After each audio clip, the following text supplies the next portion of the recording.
क्यों भाई? अपनी बात रखने के लिए उधर से या इधर से आपको कोई दिक्कत तो नहीं? चलो जय भीम। एक बात कहे, सुबह से एक रैली करके आ रहे, थक गए थोड़े से, और आप लोगों का जोश देखकर, आप लोगों की ऊर्जा अब मेरे में जान आ गई।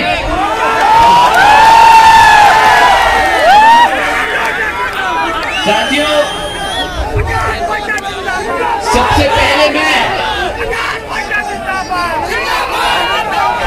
अपनी माताओं बहनों का तहे दिल से धन्यवाद करना चाहता हूं कि आप सब आज इतनी बड़ी संख्या में यहाँ इतनी देर से अपना कीमती समय निकालकर हमें सुनने आए। आप सभी का मैं तहे दिल से धन्यवाद करता हूं।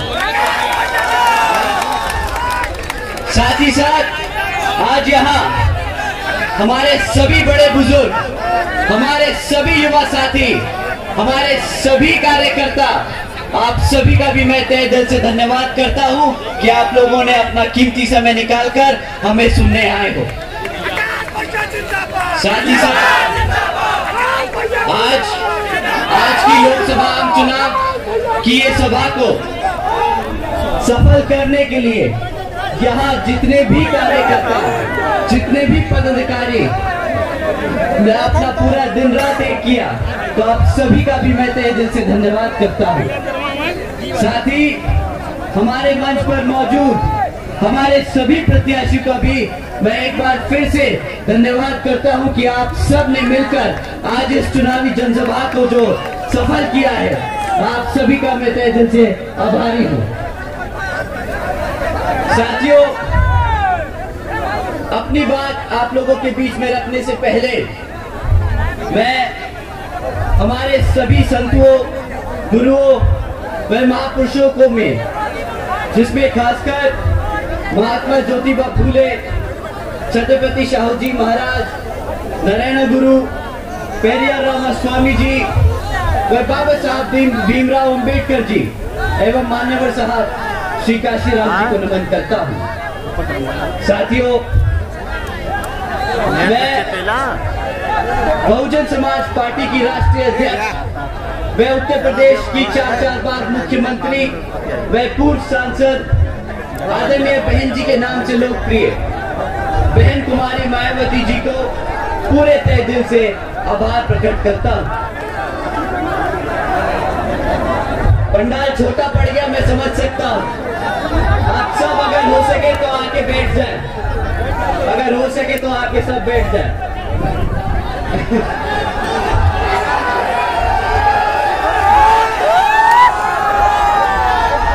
अच्छा साथियों, अपना इंट्रोडक्शन तो खत्म करने दीजिए। साथियों,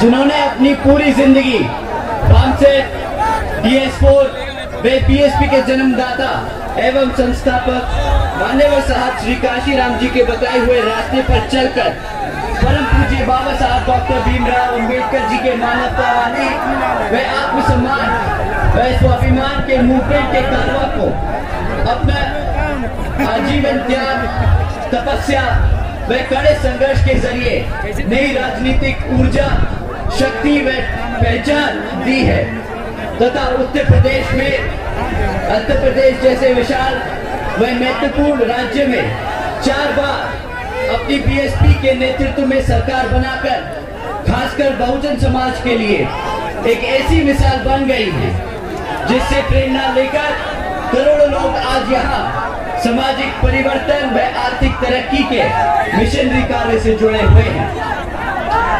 इतना ही नहीं साथियों, बल्कि मैं खुद भी बहन जी के नेतृत्व से प्रभावित होकर पीएसपी मूवमेंट से जुड़ा हूं और उनके पथ चिन्हों पर चलकर उस मिशनरी दायित्व व कर्तव्य व फर्ज को आखिरी सांस तक निभाने की पूरी कोशिश करता रहूंगा।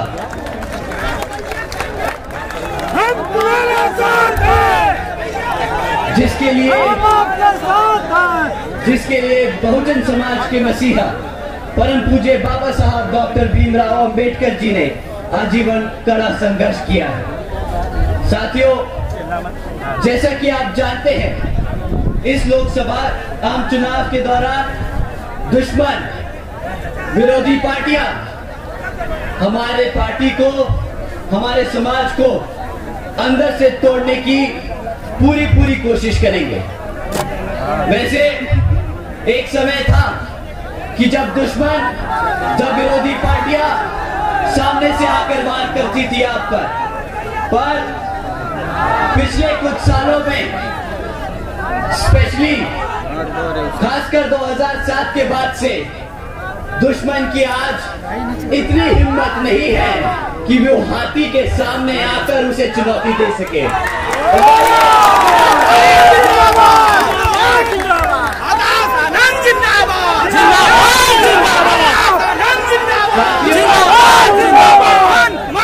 दुश्मन अपनी फितरत से तो बाज आएगा नहीं, वो फिर भी आपके बीच में रहकर आपको कमजोर करने की कोशिश करता रहेगा।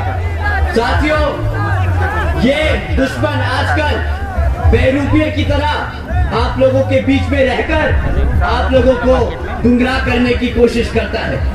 परंतु साथियों, आप लोगों को सिर्फ एक चीज याद रखनी है, सिर्फ एक चीज, कि अगर कोई भी आपकी पार्टी के अलावा, बहन जी के अलावा किसी और को वोट डालने को कहे, तो आप समझ जाइएगा कि वो दुश्मन अपनी चाल चलने की कोशिश कर रहा है।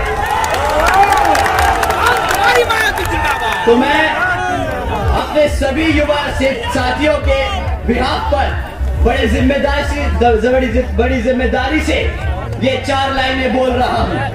और अगर हमारे बड़े बुजुर्ग इनसे इस चीज को मानते हैं, तो इन लाइनों के बाद आप एक बार तेज से जय भीम का नारा लगाएंगे। साथियों, अगर कोई भी आपको बहन जी के अलावा, बहुजन समाज पार्टी के अलावा किसी और को वोट डालने को कहे, तो वो साथियों बहन जी के खिलाफ, मान्यवर साहब के खिलाफ, बाबा साहब भीमराव अंबेडकर के खिलाफ, आपके बहुजन समाज के खिलाफ, आपके संविधान के खिलाफ है। मानते हैं साथियों?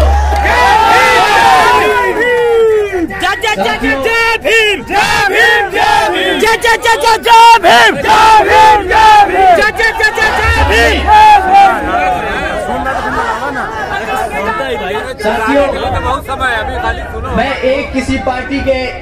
किसी एक पार्टी के बारे में आपको बताऊं, उससे पहले जो इन विभिन्न विरोधी दल हैं, जो इन्होंने आप लोगों के साथ विश्वासघात किया है, मैं उसके बारे में आप लोगों को पहले बताना चाहता हूं। साथियों, आपने इलेक्ट्रल बॉन्ड्स के बारे में सुना है किस तरह इन धरना सेठों ने इन राजनीतिक दलों को खरीदकर आपके वोटों की सौदेदारी की है। सुना है आपने इसके बारे में? साथियों, अगर नहीं सुना तो मैं आपको इलेक्ट्रल बॉन्ड्स के बारे में कुछ 2-4 बात बताना चाहता हूं। साथियों, पिछले 6 साल में 25 राजनीतिक दलों ने तकरीबन 16,500 करोड़ रुपए बड़े बड़े धरना सेठों की कंपनियों से इलेक्ट्रल बॉन्ड्स के द्वारा चंदा लेने का काम किया है। चंदा लिया है या फिरौती, ये तो सिर्फ सुप्रीम कोर्ट और समय ही बताएगा। परंतु अगर आप लोगों को जरा सा भी इसके बारे में समय मिले पढ़ने का, तो आप जान जाएंगे कि किस तरह इन राजनीतिक दलों ने आप लोगों के खिलाफ धरना सेठों से पैसा लेकर अपनी पार्टियां चलाने का काम किया है। साथियों, इन 25 राजनीतिक दलों में सभी बड़ी बड़ी पार्टियों के नाम थे, सभी बड़ी बड़ी पार्टियों के नाम थे। बीजेपी, कांग्रेस, समाजवादी पार्टी, आम आदमी पार्टी, सबके नाम थे, सिवाय एक पार्टी जो राष्ट्रीय स्तर की पार्टी है, जिसका नाम नहीं था इस इलेक्ट्रल बॉन्ड्स में। आप जानते हैं कौन सी वो पार्टी है जिसने एक भी रुपया नहीं लिया धरना सेठों से? कौन सी पार्टी है? कौन सी पार्टी है? साथियों, बहुजन समाज पार्टी केवल यहाँ उत्तर प्रदेश में ही नहीं बल्कि पूरे देश में बड़े बड़े पूंजीपतियों या धरना सेठों के धन बल से नहीं बल्कि अपने समर्थकों, अपने मेहनतकश कार्यकर्ताओं के तन मन और धन से चलने वाली पार्टी है, जो आज की डेट में कोई पूरे देश में इसके अलावा ये लाइन नहीं कह सकता। साथियों,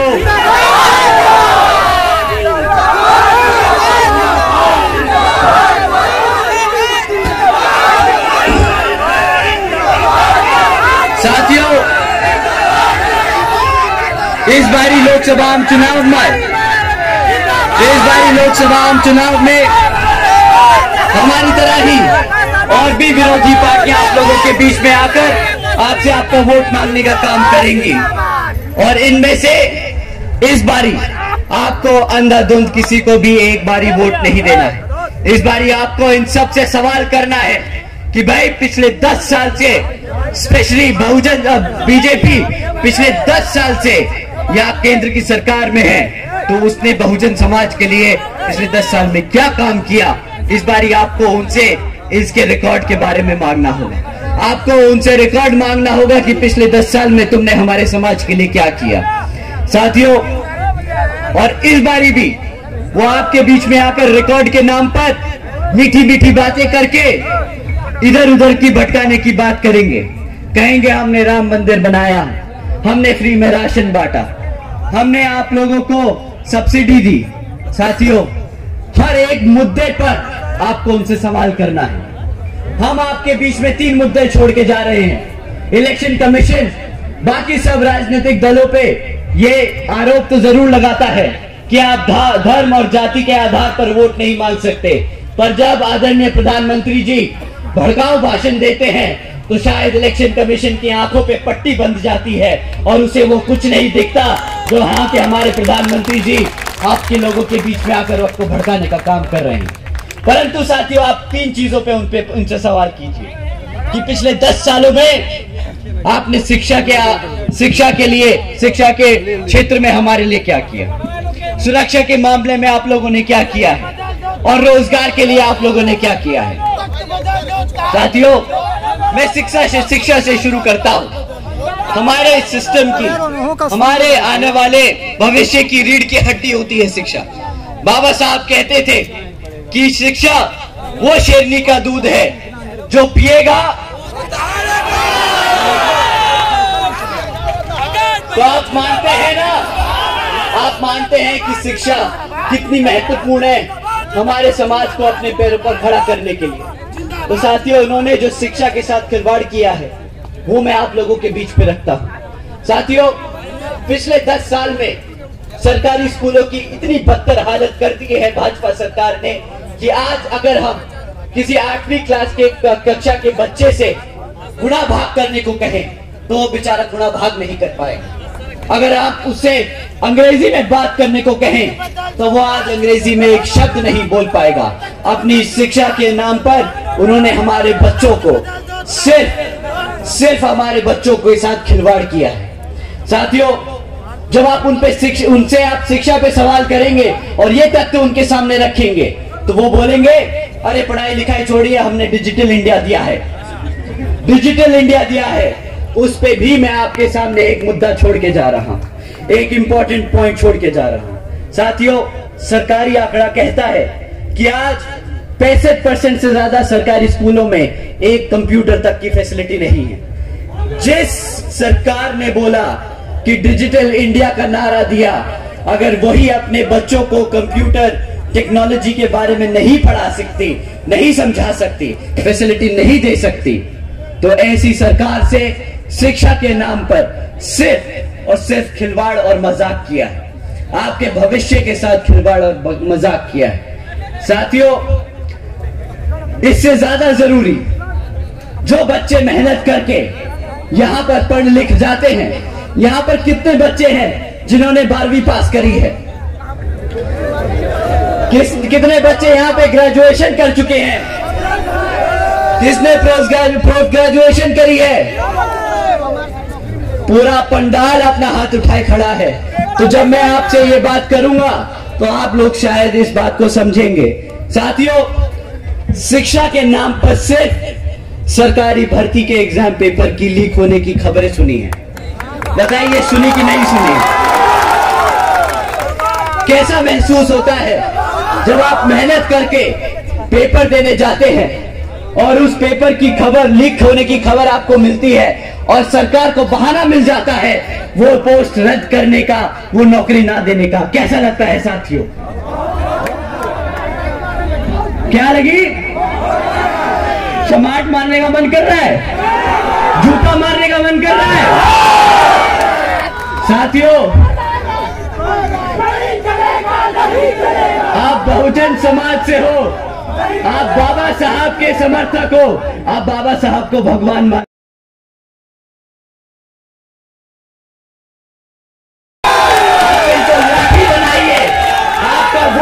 लाठी की तरह पढ़ना चाहिए। इनको बाहर करिए सत्ता से, ताकि ये पेपर लीक होने की खबरें अब बंद हो। साथियों,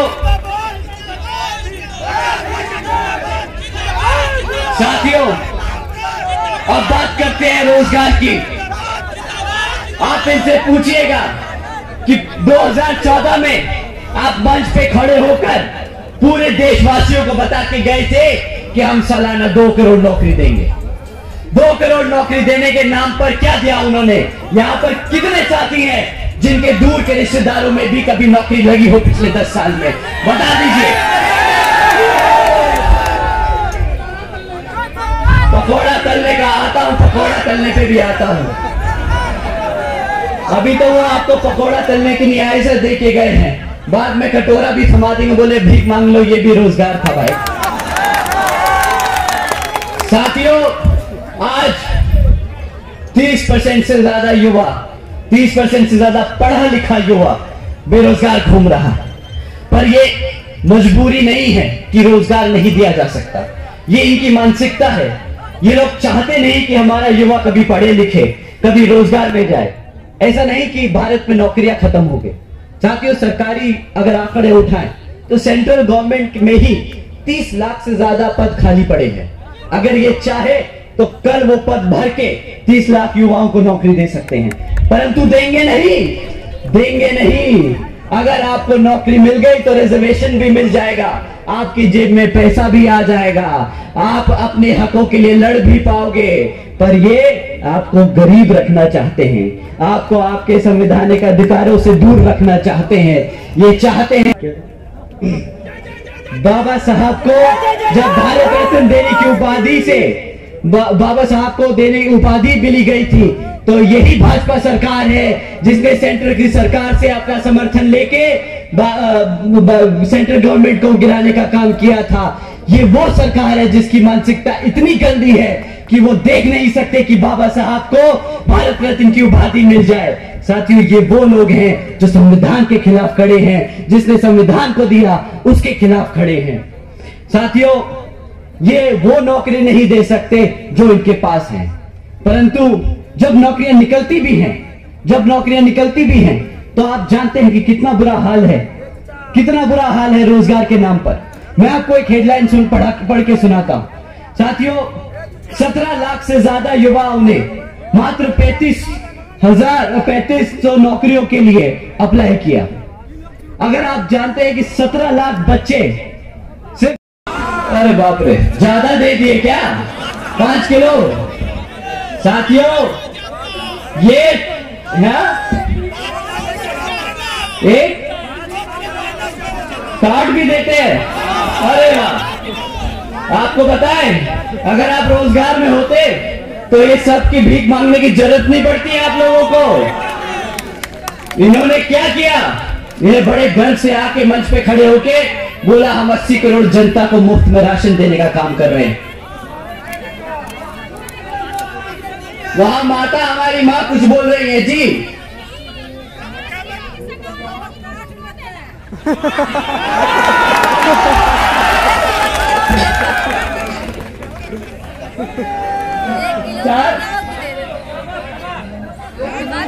नमक, अरे आपको नमक देते हैं और बाद में क्या बोलते हैं कि मोदी जी का नमक खाया है, वोट दो। मोदी जी का नमक खाया है, मोदी जी कहां से लाए नमक? किसी ने पूछा है? अरे आप ही का पैसा लेते हैं, वही उठा के नमक खरीद के आपको देते हैं, आप ही से खरीदते हैं वो नमक। भाई साहब, इनसे बड़ा चूने लगाने वाला हमने कोई नहीं देखा इस भारत में।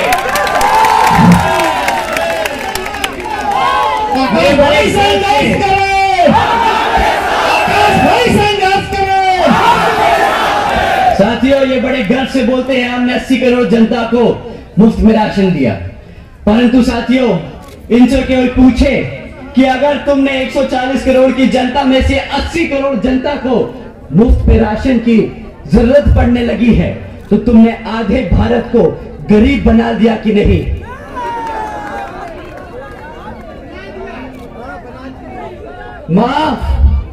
माँ, ये कितना भी राशन दे दें, तेरा बच्चा जब खुद कमाएगा ना, तो तेरे को राशन नहीं, तेरे को गाड़ी और घर लाके देगा। राशन नहीं चाहिए, रोजगार चाहिए था। सही कहा मां। साथियों, 80 करोड़ जनता को मुफ्त में राशन नहीं, सालाना 2 करोड़ नौकरी का वादा था। अब साथियों, ये 80 करोड़ जनता को जो मुफ्त में राशन देते हैं, इसकी कीमत आप जानते हैं? जानते हैं इसकी कीमत आपको महीने का 1000 रुपए से ऊपर का राशन नहीं मिलता होगा, नहीं मिलता ना? साल का 12,000 रुपया राशन में, बस 12,000 रुपया राशन में अगर क्लास 4 की भी नौकरी मिलती, बहन जी के समय में स्पेशली सफाई कर्मचारी को भी 35,000 रुपया मिलता था, पता है? साथियों, अगर 30,000 रुपया भी मिलता महीने का, तो आप साल का 3.25 लाख रुपया कमाते। जहां पे आपको 12,000 रुपए का राशन देते हैं, वहीं पे आपसे 3.25 लाख रुपए लूटने का काम करते हैं। 3.25 लाख रुपए लूटने का काम करते हैं। साथियों, ऊपर से बोलते हैं 2 करोड़ नौकरी देंगे, तो 80 करोड़ जनता को भिखारी बना दिया, नौकरी तो आई नहीं। फिर बोलते हैं कि नमक खाया है मोदी जी का, तो वोट दीजिए। तो वो नमक भी आप ही का पैसा लेते हैं और उसी से खरीद के आपको देते हैं। तो वो भी एक नया जुमला बना रखा है। उस वक्त 2014 में इन्होंने बड़े सीना ठोक के बोला था कि हम महंगाई कम कर देंगे, हमारी माताओं बहनों को गैस सिलेंडर बहुत महंगा पड़ रहा है, वो अपने घर में खाना पका नहीं पा रही हैं। आज उनसे पूछिए, आज आप उनसे पूछिए, देखा क्या? साथियों, इसी क्रम में अभी कुछ दिन पहले भाजपा के ये कहा था कि भाई आप लोग भाजपा की सरकार को, खासकर यूपी में बुलडोजर की सरकार बोल बोल कर बदनाम कर रहे हो। अब हमें समझ आता है कि हम उन नेता का नाम नहीं ले सकते, परंतु हम ये तो जरूर समझते हैं कि बुलडोजर की सरकार तो हम ही बोल रहे थे।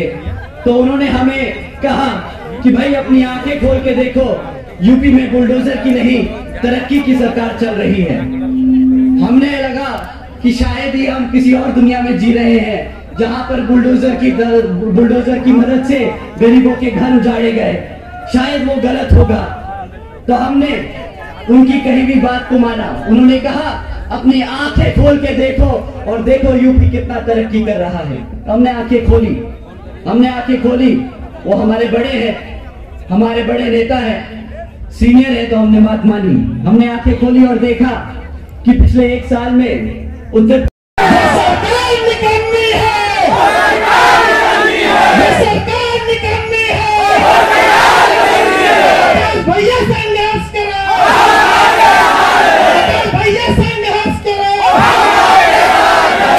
तो साथियों, आपने बोला ये सरकार क्या है? हम नहीं बोल सकते ना, माफ कीजिएगा। साथियों, ये सरकार ने 2 करोड़ नौकरी देने का वादा किया था, वो नहीं आया। अग्निवीर योजना चलाई, उसके द्वारा भी इन्होंने हमारे युवा साथियों के साथ मजाक किया। जवान होने से पहले, अरे तुम्हारे जवान तो छोड़ो, तुम्हारी शादी होने से पहले रिटायरमेंट हो रहा है। साथियों, इन्होंने ये भी कहा था कि नोटबंदी करके काला धन लाएंगे, विदेशों से काला धन लाएंगे और जनता के हर एक व्यक्ति को 15 लाख रुपए देंगे। 15 लाख रुपए आए क्या? 15 रुपया नहीं आया। 15 रुपया भी नहीं आया। कोई बात नहीं, दे रहे ना राशन वो, तुम काहे नुकसान में परेशान हो रहे हो हैं? साथियों, साल का 12,000 रुपए का राशन देकर 3 लाख रुपए का चूना लगाते हैं। 2 करोड़ नौकरी के नाम पर पकोड़े तलने को बोलते हैं और महंगाई के नाम पर सब्सिडी देते हैं। तो साथियों, ऐसी सरकार को आप वापस वोट डालेंगे कि नहीं बताइए? ऐसी सरकार को सत्ता में बैठने का अधिकार है कि नहीं? तो साथियों, पर ध्यान रखना, ये आएंगे बोलेंगे पकौड़ा तल लो, वो भी रोजगार है, समझना। ये पकौड़ा तलना अगर रोजगार है, अगर आपने गलती से भी इनकी बात मान ली तो कल ये बोलेंगे कि भाई कटोरा लेके सड़क पे खड़े होके भीख मांगना भी। 2022 में समाजवादी पार्टी को एक तरफा वोट डाला। क्या जब उस समाज पर अत्याचार हुआ, इन 2.5 सालों में क्या समाजवादी पार्टी के नेता ने आकर एक बार भी इस समाज के हित में कोई बात कही कि नहीं कही? बताइए। एसी कमरा से बाहर नहीं निकल पाए भैया, वो एसी कमरा नहीं, वो सीधा संसद पहुंच गए। पता है क्या, जब रिजर्वेशन इन प्रमोशन का बिल राज्यसभा में आया तो ये सबसे पहले दौड़कर वो बिल को फाड़ने के लिए आगे खड़े हो गए। साथियों, ये वो पार्टी है जो आपके अधिकारों के खिलाफ खड़ी है, आपके साथ नहीं। साथियों, इनको वोट डालना मतलब अपने समाज से गद्दारी करने बराबर होगा। वैसे भी सुना है कि साथियों, हमारे आदरणीय अखिलेश यादव जी थोड़ा सा मुश्किल हो रही है उन्हें अपनी पार्टी संभालने में, परंतु इसी क्रम में मैं आपसे पूछूंगा, जो अपनी पार्टी और परिवार नहीं संभाल पा रहा, क्या वो प्रदेश और देश संभाल पाएगा? तो इस समाजवादी पार्टी को कर दे एक तरफ।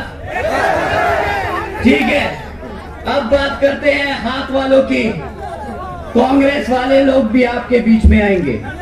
साथियों, आजकल वो बोल रहे हैं कि हम SC, ST, OBC व पिछड़े समाज के लोगों को रिजर्वेशन देने का पूरा काम करें।